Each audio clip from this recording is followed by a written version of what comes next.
"You have always been so selfish, Natalie. What about family loyalty?" my father shouted across the holiday table, his face reddening as he gripped his wine glass so tightly I feared it might shatter. "I cannot believe you would refuse to help your own sister," my mother added, shaking her head with that familiar look of disappointment I had seen countless times throughout my life. I sat there, stunned into silence, as my carefully wrapped birthday gift, the one they had barely acknowledged minutes earlier, was snatched up by my father and tossed unceremoniously into the kitchen trash can. My name is Natalie Ruiz, and at 38 years old, I had spent my entire adult life being the responsible one. I put myself through college, diligently paid off every cent of my student loans 5 years ahead of schedule, and saved enough to purchase my modest home in Pittsburgh without a single dollar of family assistance.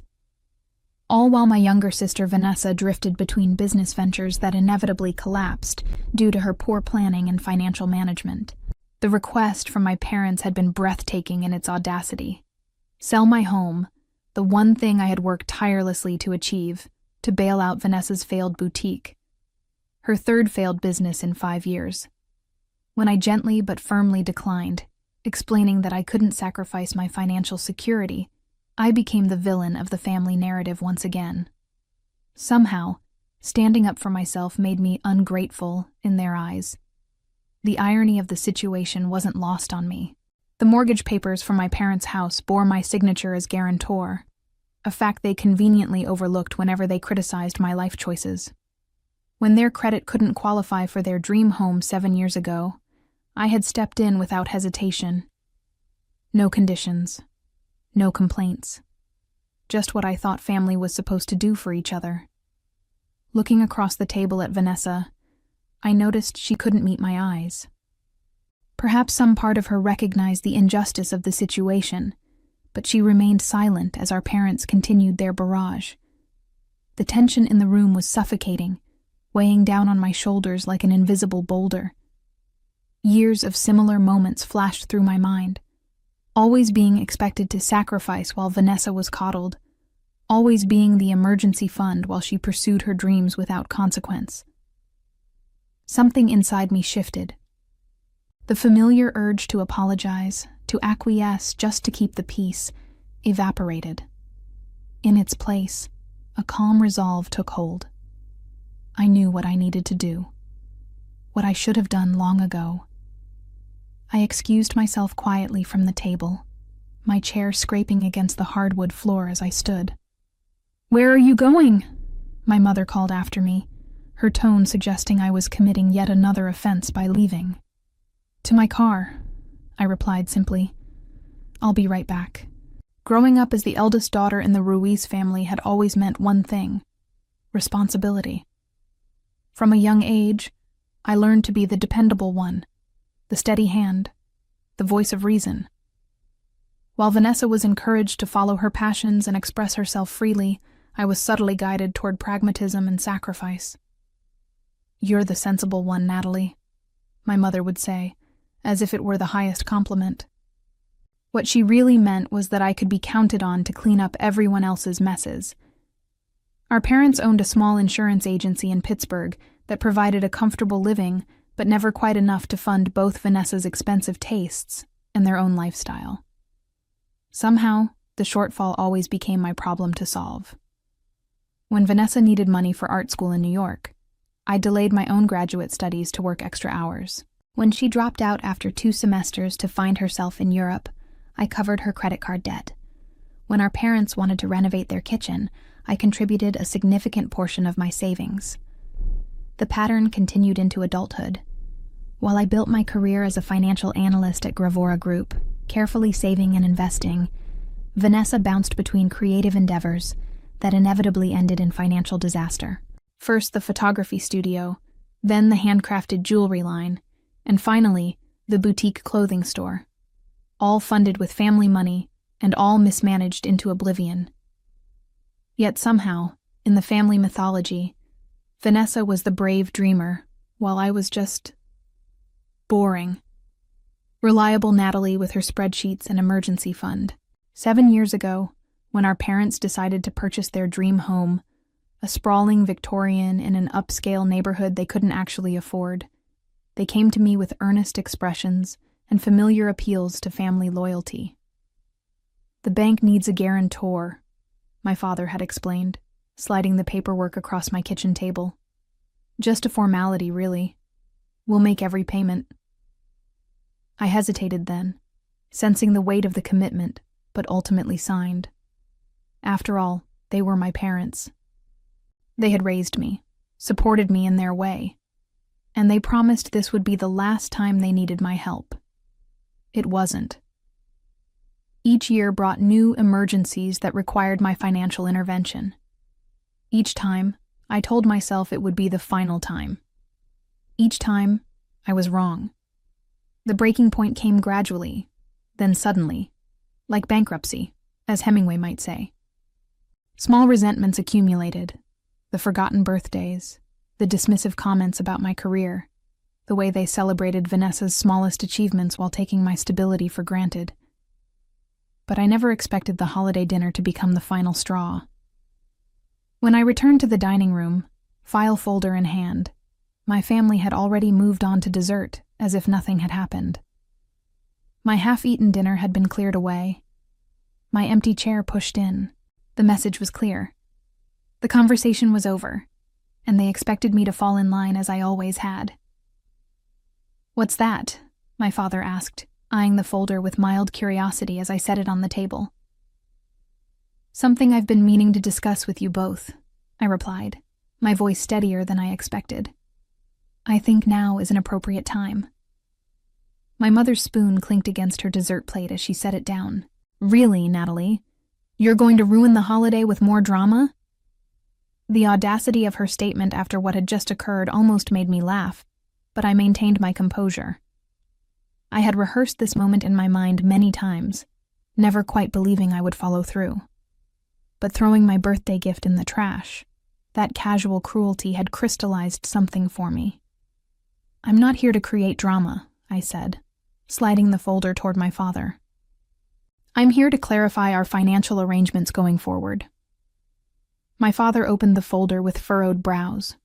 Inside were 3 documents: the original mortgage agreement with my signature as guarantor, a notice of intent to transfer ownership, and a formal letter explaining my decision to step away from all financial responsibility for my family members.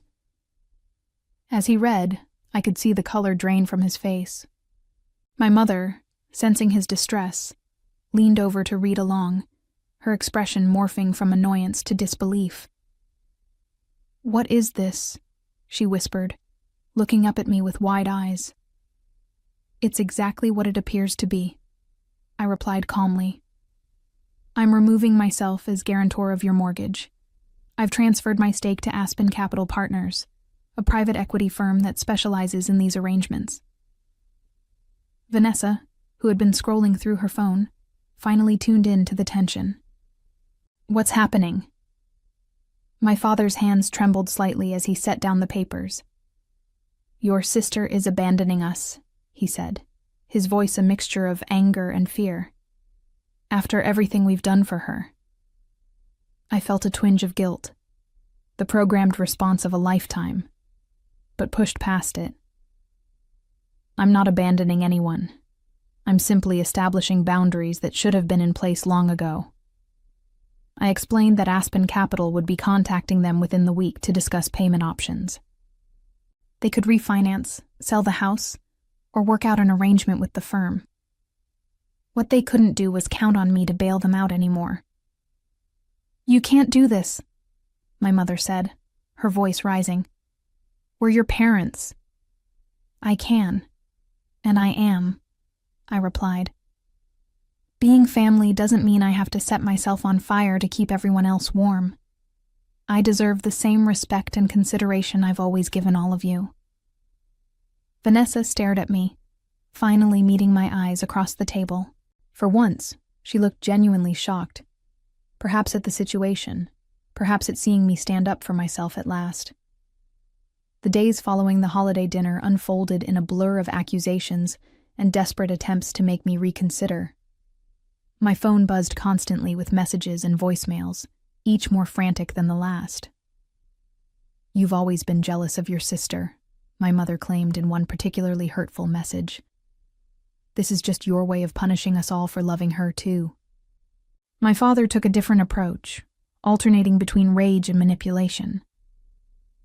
"After everything we sacrificed for you," he said during an unannounced visit to my office, his voice carrying across the open floor plan.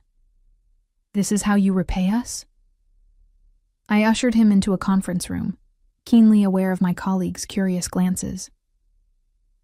"Dad, what sacrifices exactly? I put myself through college. I built my career without connections or help. I've been financially independent since I was 22.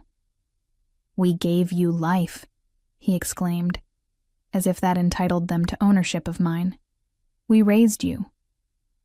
"Yes, you did," I acknowledged, "and I'm grateful for that.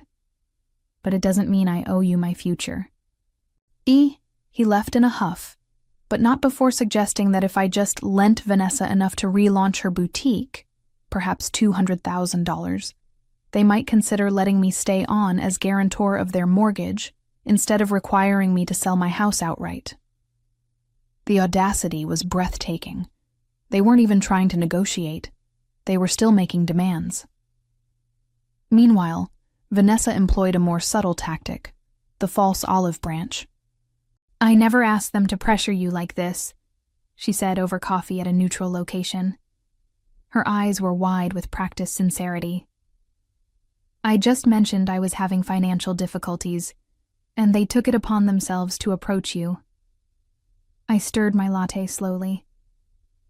"And yet you sat silently while they berated me and threw my gift in the trash." She had the grace to look embarrassed. I was shocked. I didn't know how to react. "You never do," I observed. "Not when it might mean standing up to them." Vanessa leaned forward, her voice dropping to a conspiratorial whisper. "Look, I know I've made mistakes with my businesses, but this boutique concept is solid. I just need enough capital to relocate to a better location with more foot traffic. If you helped me—" "No," I said firmly, cutting her off. "I'm not investing in your business ventures anymore. 3 failures is enough data for me to recognize a pattern." Her expression hardened. "So that's it? You're just cutting off your entire family?"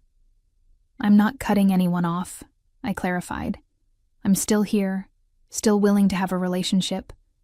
What I'm no longer willing to do is be the family bank." She left without finishing her coffee, and I knew our conversation would be relayed to our parents with a very different spin. I would be painted as the villain again, cold, calculating, heartless. But something unexpected happened in the following days. As I stood firm against the emotional onslaught, I felt a strange lightness taking hold. Each refused demand, each boundary maintained, freed me a little more from the invisible chains I had carried for decades. At work, I found myself speaking up more in meetings, offering insights I might have previously kept to myself for fear of seeming too assertive. I started exploring opportunities for advancement that I had been hesitant to pursue, believing my family might need my financial stability. For the first time in my adult life, I was making decisions based solely on what was best for me. It was terrifying and exhilarating. Then came the call from Aspen Capital that would change everything. "Miss Ruiz? This is Dominic Weber from Aspen Capital Partners." The voice on the phone was professional but carried an undercurrent of concern. "Do you have a moment to discuss the Ruiz property transfer?" I closed my office door and settled into my chair. "Yes, of course. Is there an issue?" There was a brief pause. "I'm afraid there might be. We've been attempting to contact your parents to discuss refinancing options, but they've been uncooperative." "Uncooperative how?" I asked, though I already had my suspicions. "They're claiming you forged their signatures on the original mortgage documents," he said. "They're threatening legal action against both you and our firm." The accusation hit me like a physical blow. After everything I had done for them, they were now trying to paint me as a criminal. I took a deep breath, grateful for my foresight in documenting everything meticulously over the years. Mr. Weber, I can assure you their signatures weren't forged. I have video recordings of the signing, witnesses present at the time, and additional documentation from the original lender. I'll send everything to you immediately. That would be helpful, he said, sounding relieved. One more thing, they mentioned they've secured a lawyer through a family friend, someone named Jason Wilson. My stomach dropped. Jason Wilson wasn't just any family friend. He was my ex-fiancé from 6 years ago. Our relationship had ended when I discovered he was funneling money from our joint account to Vanessa's first failing business behind my back. A loan that was never repaid. The betrayal had been devastating, but I had moved on, believing that chapter of my life was closed. Miss Ruiz, are you still there? Yes, I said, my mind racing. Thank you for letting me know. I'll have my lawyer contact you directly to handle this matter going forward. After ending the call, I sat motionless at my desk, trying to process this new layer of betrayal. They weren't just fighting me. They were deliberately trying to hurt me by bringing Jason back into my life. I pulled out my phone and scrolled to a number I rarely used. My cousin Elena, a successful attorney who had always seen through my parents' manipulation. We had grown distant over the years, largely because my parents disapproved of her confrontational nature, which was really just her refusal to tolerate their behavior. Natalie, she answered, sounding surprised. Is everything okay? No, I admitted, but I'm hoping you can help me make it right. Over the next hour, I explained everything. The mortgage, the holiday dinner, the attempted manipulation, and now the false accusations and Jason's involvement. Elena listened without interruption, and when I finished, her response was immediate and decisive. Send me everything you have, and Natalie, it's about time you stood up to them. With Elena on board, I felt more confident in my position, but I also knew my parents and sister wouldn't back down easily. They had built their entire worldview around my compliance, and my rebellion threatened that foundation. The following day, a package arrived at my office. Inside was the birthday gift my father had thrown away, a custom-bound collection of family photographs I had carefully curated and restored. Attached was a note in my mother's handwriting. We're still family. Don't do this to us. The manipulation was so transparent it almost made me laugh. Return the discarded gift as if it had never been thrown away, appealing to family bonds while simultaneously threatening me with false legal accusations. I placed the book on my shelf without opening it and texted Elena. They're escalating. What's our next move? Her response was immediate. We call their bluff. 2 days later, Elena and I walked into the offices of Aspen Capital Partners for a meeting with my parents, Jason Wilson, and the firm's representatives. The conference room was tense with anticipation as we took our seats across from my family. Jason looked older than I remembered. The boyish charm that had once captivated me now hardened into something calculating. He barely met my eyes as he shuffled through his papers, clearly uncomfortable with the situation he'd been drawn into. My father sat rigidly in his chair, jaw clenched in defiance. My mother dabbed at her eyes with a tissue, the picture of maternal distress. Vanessa had chosen not to attend, sending a text that morning claiming she didn't want to be in the middle, as if she hadn't been a central figure in this drama from the beginning. Dominic Weber opened the meeting. We're here to address the allegations regarding the mortgage agreement for the property at 742 Highland Avenue, currently owned by Gerald and Patricia Ruiz, with Natalie Ruiz as guarantor. My father leaned forward. My daughter forged our signatures and is now trying to force us out of our home.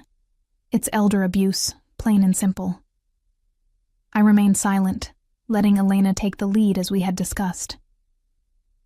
That's a serious allegation, Mr. Ruiz, she said calmly. One that could have significant legal consequences for the accuser if proven false. She opened her laptop and turned it toward the room. I have here the video recording of the original mortgage signing, taken by the notary public as part of their standard practice. The video began to play, clearly showing my parents signing the documents, expressing gratitude for my help, and promising this would be the last time they needed my financial assistance. Additionally, Elena continued as the video ended, I have statements from the notary and the bank representative present that day, confirming the signatures were made willingly and with full understanding of the terms. Jason shifted uncomfortably. These could be doctored or taken out of context. They're certified copies, Mr. Wilson, Elena interrupted. And we have the originals secured with timestamps and authentication. But perhaps more relevant to your client's concerns is this. She slid a document across the table. This is a full accounting of all financial assistance Natalie has provided to the Ruiz family over the past 15 years. Loans never repaid, investments in Vanessa's businesses with no return, contributions to household expenses, and various emergencies. The total comes to approximately $387,000, not including the mortgage guarantee. My mother gasped. That's absurd. We never... Every transaction is documented, Elena said firmly. Bank transfers, checks, credit card statements. Natalie has kept meticulous records. The room fell silent as the magnitude of what they owed me, financially and morally, sank in. Dominic Weber cleared his throat. In light of this information, does your client wish to maintain their allegations of forgery, Mr. Wilson? Jason looked at my father, who seemed suddenly deflated. We'll need to confer privately. They were given a smaller meeting room, and while they were gone, Dominic turned to me. Miss Ruiz, may I ask why you maintained this arrangement for so long? I considered the question carefully. They're my family.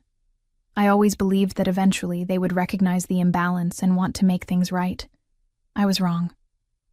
When my parents and Jason returned, the change in their demeanor was striking. My father's defiance had crumbled, replaced by a calculating pragmatism.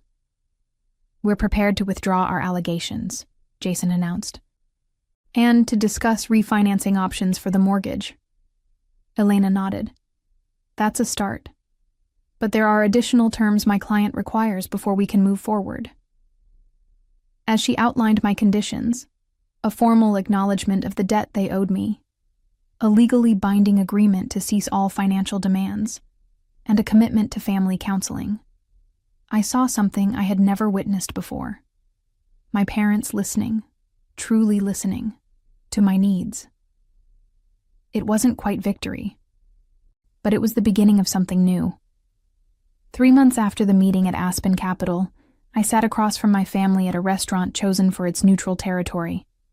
This wasn't a celebration or a reconciliation. It was a reckoning.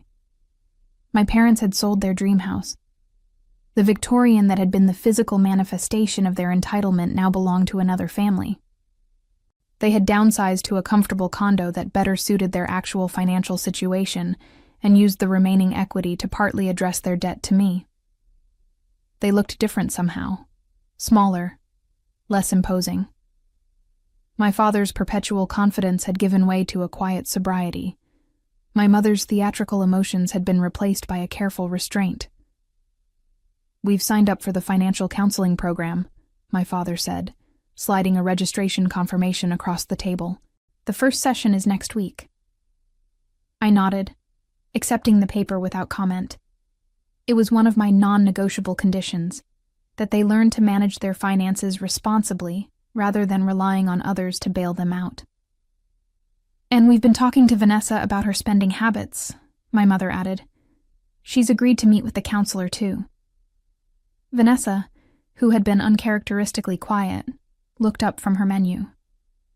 I've taken a job at Gravenhurst Freight, she said. In their marketing department. It's entry-level, but it's steady. The surprise must have shown on my face because she quickly added, I know it's not as exciting as running my own boutique, but after looking at the numbers, really looking at them, I realized I was never as close to success as I thought. It was perhaps the most honest thing my sister had ever said to me. Not an apology, not quite, but an acknowledgement of reality that had been sorely lacking in our family dynamic. That sounds like a good opportunity, I said, meaning it. Their marketing team has a strong reputation. A tentative smile crossed her face. Not the dazzling, manipulative charm she usually employed, but something more genuine. Thanks. I'm trying. The changes in my family didn't happen overnight, and they weren't without setbacks. There were still tense phone calls, still moments when old patterns threatened to reassert themselves. My mother still occasionally hinted at financial emergencies that turned out to be wants rather than needs. My father still struggled with seeing me as an autonomous adult rather than an extension of their financial resources. But the difference was that now there were consequences for crossing my boundaries. When they pushed too hard, I would simply end the conversation and enforce a cooling-off period. No drama, no arguments, just consistent reinforcement that the old dynamics were no longer acceptable. Elena remained a steady presence in my life, helping me navigate the complex emotions of reconstructing my family relationships on healthier terms. It's like rehabilitation after an injury, she said during one of our regular lunch meetings. There will be pain, there will be resistance, but if you stick with the program, eventually there's healing. At work, the changes in my personal life translated to professional growth. Freed from the constant drain on my emotional and financial resources, I found myself taking risks I would have previously avoided. I applied for a senior position that opened up at Gravora Group and was selected from a competitive field of candidates. Your presentation showed a confidence we haven't seen from you before, my new director told me after the announcement. Whatever changed in the past few months, it suits you. What had changed was fundamental. I had reclaimed my power, my resources, and my right to prioritize my own well-being. The weight I had carried for so long hadn't just been financial.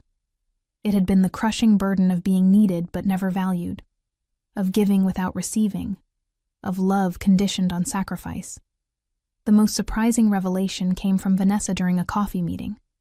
Just the two of us. You know, I resented you for years, she admitted, stirring her drink absently. You always seemed so perfect, so together. I felt like I could never measure up. I almost laughed at the irony. While I was resenting you for getting all the support and encouragement I never received. She looked genuinely shocked. What? But they were always bragging about you. Their successful daughter with the corporate job and the nice house.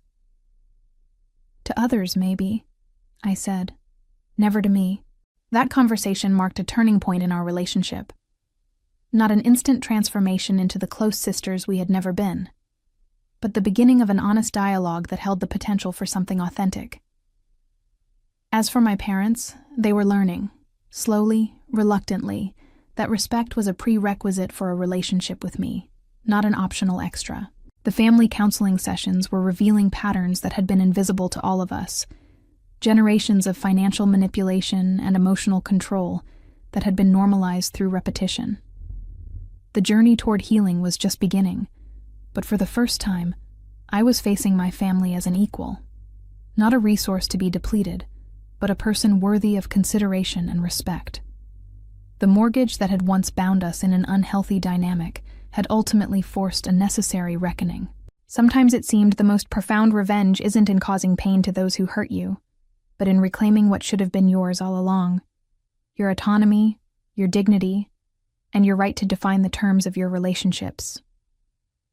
As I drove home from our latest family meeting, I realized that the greatest victory wasn't in watching my parents downsize or seeing my sister take a conventional job. It was in the knowledge that regardless of what happened with them going forward, I was finally free. Free to build the life I wanted, on my terms, without guilt or obligation weighing me down. In seeking justice, I had found something far more valuable: peace.